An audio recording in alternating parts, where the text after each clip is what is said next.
What's up, gamers? Gamer Ranch here. I know it's been a while since I've done a video, but we're just going to have to move on and just go with this shit. So, E3 has come. It is gone. Who won? Who lost? Who's got the bigger dick? Who's got the little dick? Who really cares? That's what we're actually going to be talking about in this video. E3 and how it is turned into the clusterfuck of who's got a bigger dick, who's got a little dick. Who did the best? Who did the worst? If anyone didn't pick up on the dick analogy there. Alright, let's destroy this idiocracy.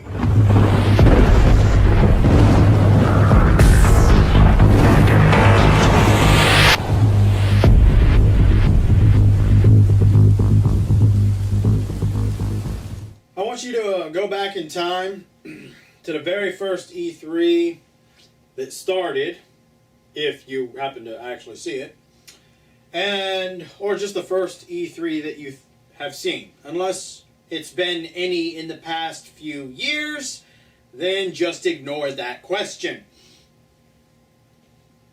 There used to be a time where it was about the games, it was about the hardware. You know, people got excited for, all of the different companies and what they were ultimately partaking in, what they were presenting. And then somewhere along the lines, gamers, game journalists, game developers, game publishers turned it into the who's got a bigger dick, who's got a little dick. In fact, every year it comes to this point to where it's not even really about the games. It's about who won and who lost. This would ultimately explain why I haven't done any E3 videos from E3. I mean, I'll admit I did attempt to do one, but that was mostly about fucking retarded dumb motherfuckers claiming that Crash Bandicoot is back, because somehow you have to be back if you're in a fucking remaster, and if Activision decides to take Spyro's horns and fuck the shit. Just fucking rape him up the fucking ass with that physical DLC bullshit Crash Bandicoot in Skylanders. It's fucking horrendous. He's not fucking back. Probably do that for a separate video. But anyway, there's a moment in gaming, in even E3, where it was about the games, where you could actually get people talking about pretty much all the positive stuff about what they saw at E3. Because when you think about it, everything's positive. It's just positive to people in a completely different way. Certain people get excited for Just Dance. I think it's completely horrendous bullshit. But that's just because video games are subjective. And somehow it became about who did the shittiest, who did the best. Who's got the bigger dick this year, who has a shriveled up, flatulated penis this year. I mean, it got to this point to where people don't just judge the games itself. They begin to judge the press conference itself. Was it entertaining? Was it a snore fest? And don't get me wrong, that's a positive critique within of itself, because I'm not going to lie, Nintendo's press conference, I mean, yes, they showed off anticipated games and gameplay footage of those games, but at the end of the day, it was a snore fest. So I'm not saying that a person can't critique individual companies, but we've all turned it into this fucking contest that doesn't even fucking exist. I mean, it's not like at the end of it all, they're gonna, do a fucking video of who got the bigger dick and who got the shriveled up, flatulated penis award this year. Because, one sucked ass and the other one blew everybody out of the water. What's ironic is gamers don't really care for video game awards because, let's be frank, they're loads of shit. whether it's the VGAs or whether it's any other fucking retarded gaming award show that exists on the internet and or television, it comes to the iteration of just being completely pointless and stupid. And yet, here we are, taking something that we don't really care for, and we're feeding it into something that has nothing to do with awards. You know, I remember the first time I saw E3 and seeing all the things that I enjoyed. And, you know, ironically, not once did it ever occur or even contemplate in my mind who did the best, who was the best, who had the best games, who presented the best hardware. The only thing that I cared about was the things that appealed to me. I didn't really even think or contemplate on what the bad and negative stuff was. And yet here we are in this modern generation, and we gamers, game journalists, game developers, game publishers, we've turned E3 literally into the big dick and the shriveled, flatulated penis contest. Because you either sucked ass or you did good. Who gives a shit if you're in the middle?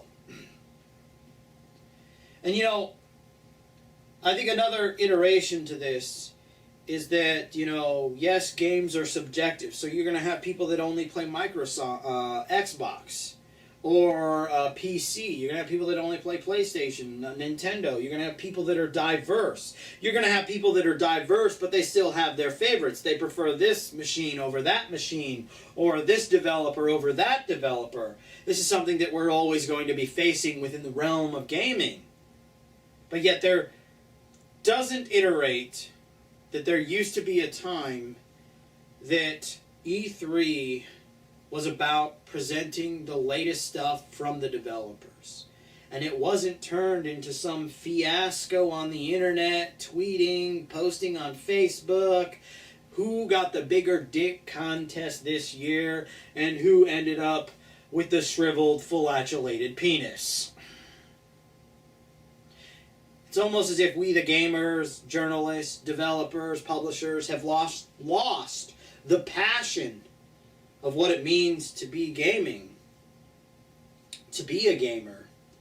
I mean, when I sit here and I think of the context of E3, yes, it's a presentation, and yes, it's subjective, so there's going to be negative things, and there are going to be positive things.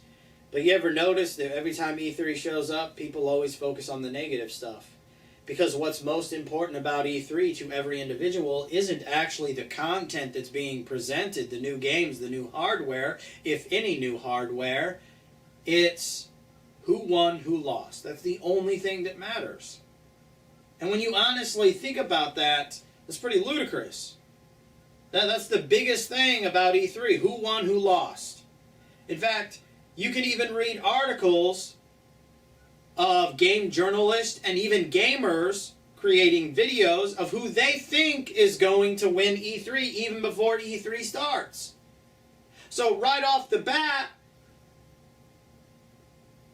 we've all turned E3 into a contest of who won and who lost, and somewhere along this line, we forgot the passion and the heart and the soul of what really honestly matters about the concept of E3. The games, the hardware, if there's any new hardware to be presented. Unless you're an idiot and you decide to keep it on the low-level, assassin, stealthy type bullshit. Alright? Looking at you, Nintendo. Looking at you, Nintendo.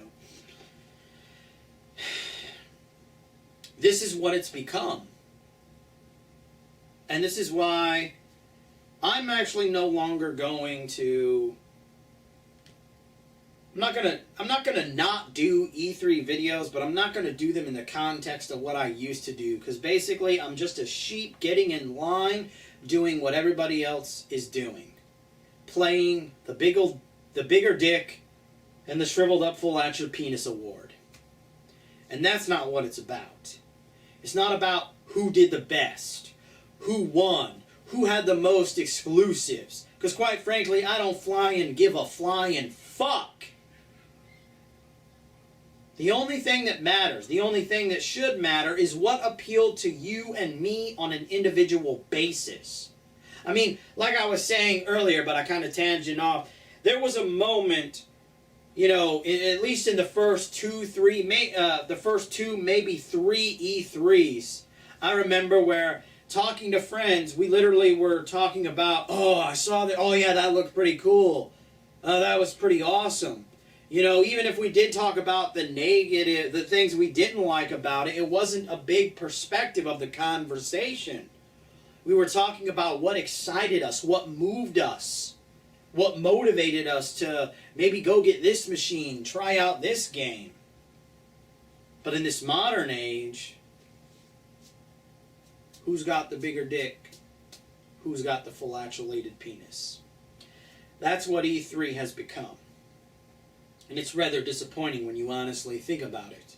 Because it's no longer honestly about the games. I mean, for fuck's sake, when you have YouTube videos and articles appearing on the internet talking about their predictions of who's going to win E3 before any press conferences, before E3's even started, you know it's not about the games. It's not about the machines. It's not about the passion and the heart and the soul of playing those games and enjoying them in any facet, or even the machines that you play them on. It's just about who won and who lost. And the reality of it is the only real people that lose every time E3 shows up is everybody. Because we've all turned it into a clusterfuck, bigger dick, flatulated penis contest.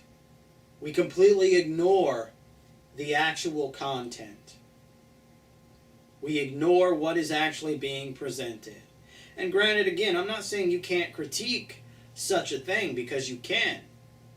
But why turn something into an award ceremony that has never been an award ceremony? What happened to that passion, that heart, that drive? If you ask me, E3 has lost it. Like most things in this modern world.